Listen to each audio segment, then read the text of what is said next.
മഞ്ഞൾപ്പൊടി, കുരുമുളക് പൊടി, ഇച്ചിരി മുളക് പൊടി, പാകത്തിന് ഉപ്പ്, ഗരം മസാല ഇട്ട് മാത്രം മാരിനേറ്റ് ചെയ്ത് വെച്ചിരിക്കുന്ന ചിക്കൻ ഡ്രം സ്റ്റിക്ക് ആണ് കേട്ടോ.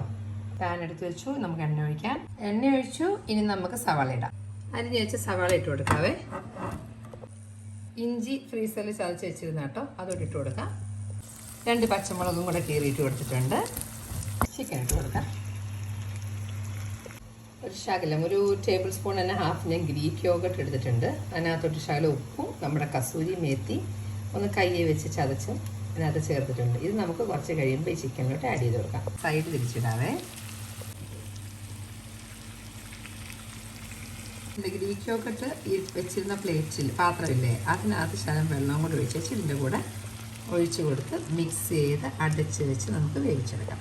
ഇത് കണ്ടോ, ചിക്കനിൽ നിന്ന് വെള്ളം ഇറങ്ങിയിരിക്കുന്നത്. നമ്മളാകെ ഒരു 1/4 കപ്പ് വെള്ളമാണ് ആ ഗ്രീക്ക് യോഗട്ടിൻ്റെ പാത്രത്തിൽ ഒഴിച്ചത്. 20 മിനിറ്റ്സ് ഉണ്ടാക്കാൻ പറ്റുന്ന ചിക്കൻ കറി ഈസ് റെഡി.